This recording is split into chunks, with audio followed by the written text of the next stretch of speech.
تہجد بے چینیوں سے راحت ہے، تہجد ٹوٹے دل کے زخموں کا مرہم ہے، تہجد مضطرب روح کو سکون دیتی ہے، تہجد تو اللہ سے اظہار محبت ہے، تہجد میں زبان نہیں آنسو اللہ سے بات کرتے ہیں، تہجد ٹھکرائے ہوئے لوگوں کا سہارا ہے۔ وہ جو کہانیاں ادھوری پڑتی ہیں انہیں تہجد کی دعاؤں سے مکمل کیوں نہیں کرواتے؟ جو کسی کو خالی ہاتھ نہیں لوٹاتا وہ تمہاری جھولی خالی کیسے رکھے گا بھلا؟ ہو سکتا ہے اس رمضان تمہاری من پسندیدہ دعا پر کن فرمایا جائے، کیا پتہ اللہ تمہاری من پسند شخص کو تمہارے حق میں لکھ کر تمہاری کہانی مکمل کر دے۔ کبھی کبھی تمہارے حق میں کیا بہتر ہے یہ طے کرنا خود تم پر چھوڑ دیا جاتا ہے کہ تم خود چن لو اور کہہ دو کہ پیارے اللہ جی یہ چیز مجھے میرے حق میں چاہیے۔ وہ جو تمہاری نظر میں ناممکن ہے تمہارے اللہ کے آگے کچھ بھی نہیں۔ جو دعا کے وقت ناممکن ہوتا ہے وہ عطا کے وقت ممکن بن کر تمہارے حق میں لکھ دیا جاتا ہے۔ امید کبھی نہ چھوڑیں، امید کبھی نہ چھوڑیں، کیونکہ امید ہی یقین کو مضبوط کرتی ہے۔ مضبوط یقین سے دعائیں مضبوط ہوتی ہیں اور مضبوط دعائیں ہی معجزوں کو تم تک لاتی ہیں۔ جب جب اداسی اور مایوسی پریشانیاں تمہاری قریب آ گئی تو وہ تمہیں اللہ سے اور قریب کر دیں گی۔ تہجد کی توفیق مل جانا ہی اس میں مانگی جانے والی دعاؤں پر قبولیت کی نشانی ہے۔ اور پھر صبر کرتے کرتے ایک وقت وہ آتا ہے جب ہماری دعا کے لیے ہاتھ اٹھنے سے پہلے ہی معاملات ہمارے حق میں ہونے لگ جاتے ہیں۔ پہلے میں دعاؤں کی قبولیت کے لیے بہت بے صبری تھی، اب مجھے بار بار دعا مانگنا اچھا لگتا ہے، اب مجھے بار بار اس کے روبرو جانا اچھا لگتا ہے، اب خیالات پریشان نہیں کرتے، اب تو بس گھنٹوں آسمانوں کو تکتے رہنا اور آنسو بہاتے رہنا اچھا لگتا ہے۔ جانتے ہو معجزے کیسے ہوتے ہیں؟ جب تم اللہ پر اندھا یقین کرتے ہو اور جلد بازی نہیں کرتے تب اللہ تمہارے لیے چھوٹے چھوٹے ذریعے بناتا ہے، پھر وہ چھوٹے چھوٹے ذریعے تمہیں تمہاری دعاؤں کی قبولیت کی طرف لے جاتے ہیں۔ بس تھوڑا سا صبر اور کر لو، دیکھو یہاں تک بھی تو صبر کیا ہے نا، تو تھوڑا سا صبر اور صحیح، ہو سکتا ہے وہ تقدیر بدلنے والا لمحہ بس سامنے ہو سکتا ہے بس اگلے قدم پر ہی معجزہ ہو جائے۔ اور پھر معجزے تو صبر کی آخری حد پر ہوتے ہیں، جب ہماری امیدیں ٹوٹنے والی ہوتی ہیں، ٹھیک اسی وقت ہی تو دعائیں قبول ہوتی ہیں۔ میں نے اللہ کو دیکھا ہے ان گھڑیوں میں کہ جب حالات سخت ناساز ہوں اور ناممکنات کی بلندیوں کو چھو رہے ہوں اور پھر اچانک سے کسی اندھیری غار کے بڑے سے پتھر سے روشنی کی کرن کے مانند امید کی کرن طلوع ہو جاتی ہے۔ جانتے ہو تم اللہ کے بہت خاص بن گئے ہو کیونکہ تمہارا دل ٹوٹ چکا ہے۔ بڑے کہتے تھے جس کا دل ٹوٹ جائے وہ اللہ کا ہو جاتا ہے۔ اب تو تمہاری تہجد بھی قضا نہیں ہو رہی، اب تو تم پہلے کی طرح بے صبرے بھی نہیں رہے۔ جانتے ہو اب تم مصلحتیں سمجھنے لگے ہو، اب تم سمجھنے لگے ہو اللہ کے فیصلوں میں چھپی تمہارے لیے بہتری کو۔ جانتے ہو اب تم معجزوں کے راستے کے مسافر بن گئے ہو۔ معجزوں کا راستہ بھی صرف انہیں ہی ملتا ہے جو کن کے انتظار میں صبر کا سفر کرتے ہیں۔ اگر تم تھوڑی سی آزمائش سے تھک کر اپنا یقین ہار کر بیٹھ جاؤ گے تو تم اپنی دعائیں قبول کیسے کرواؤ گے؟ معجزوں کا بس ایک ہی اصول ہے، صبر کرو، دعا کرو اور معجزوں کو پالو۔ وہ جو تمہیں لگتا ہے کہ ناممکن ہے، ہو سکتا ہے وہی معجزوں کا راستہ ہو۔ جسے تم ناممکن سمجھ کر اپنی دعاؤں سے نکال دیتے ہو، تمہارا رب اسے ایک پل میں ممکن کرنے پر قدرت رکھتا ہے۔ اس کے کن پر کبھی شک نہ کرنا۔ تمہاری دعائیں کن فیکن کا سفر ضرور طے کریں گی، تمہیں بس اپنے دل پر صبر کی مہر لگانی ہے، اس دل کو مایوسی اور ناامیدی سے آزاد کرنا ہے، اس رب پر کامل یقین رکھنا ہے۔ تہجد روح کے زخموں کا مرہم ہے، تہجد لڑکھڑاتی دعاؤں پر قبولیت کا کن ہے۔ جب اللہ آزمائش میں ڈالتا ہے تو اس سے گزارنے کی ہمت بھی دیتا ہے، اور ایک دن جب تمہاری ساری دعائیں قبول ہو جائیں گی تو تمہیں اپنے پچھلے رونے اور تڑپنے پر بہت پیار آئے گا۔ میرے آنسو نے مجھے ضبط کیا ہے، ہر گزرتے دن کے ساتھ صبر مزید مشکل ہوتا گیا، لیکن مجھے پتا تھا معجزے ہوتے ہیں، اللہ ہماری پکار کو انسنا نہیں کرتا، وہ سن لیتا ہے جو ہمیں لگتا ہے قبول نہیں ہوں گی، ان دعاؤں پر وہ کن کی مہر لگا دیتا ہے۔ تہجد کا خاموش سجدہ اور زار و خطار بہتے آنسو کو اللہ کبھی ضائع نہیں ہونے دیتا۔ جب گزارش لاڈلی عبادت سے کی جائے تو دعائیں کیسے ادھوری رہ سکتی ہیں؟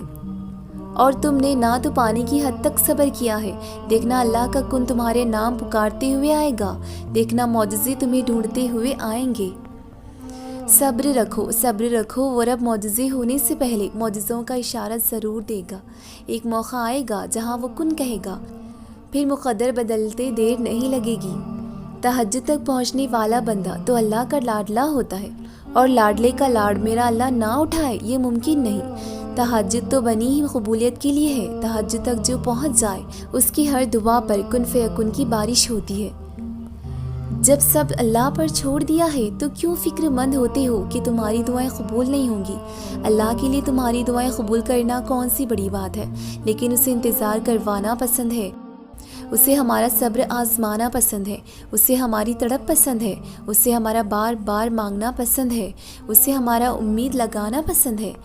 ورنہ اس کی قدرت تو یہ ہے کہ تم ادھر مانگو اور اگلے ہی لمحے تمہیں عطا کر دیا جائے۔ تہجد کا مطلب ہی دعاؤں پر قبولیت کی مہر ہے۔ جس دل کو معجزے ہونے کا یقین ہو وہ کبھی نا امید نہیں ہوتے۔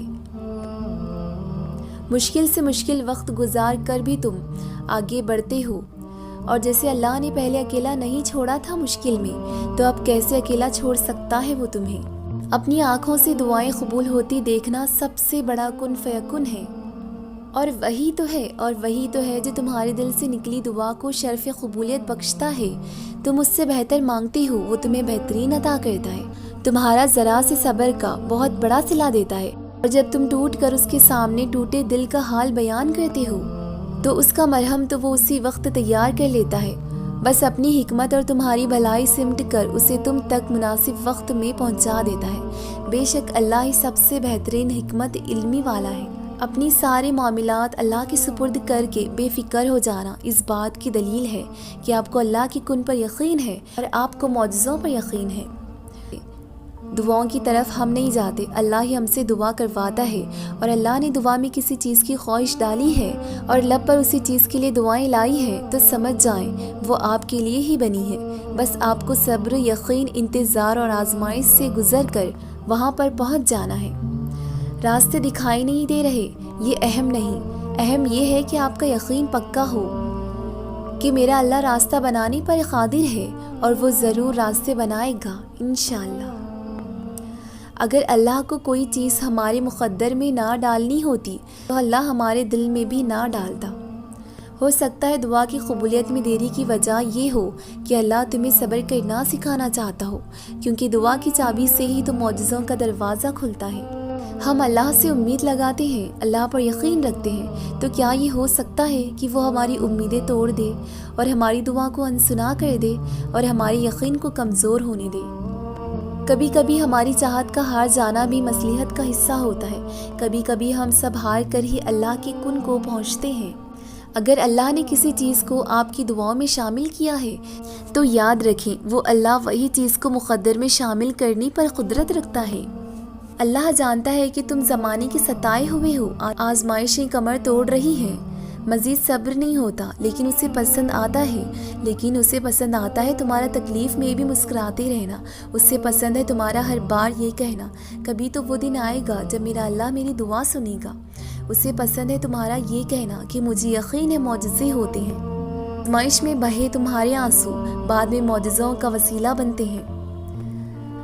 کیا پتہ جو اختتام نظر آ رہا ہے وہ ایک آغاز ہو، شاید معجزوں کو پانے کے لیے بس آخری بار ٹوٹنا باقی ہو، شاید اس آزمائش کے آخری میں کوئی پیارا انعام تمہارا منتظر ہو، شاید تکلیف کے بعد راحتیں تمہارا انتظار کر رہی ہوں، شاید بس ایک دعا ہی باقی ہو جو تمہیں معجزوں سے ملوا دے۔ وہ سن لیتا ہے بغیر لب ہلائے، بغیر الفاظ ادا کیے، وہ رب ہماری ادھوری حسرتوں کو جانتا ہے۔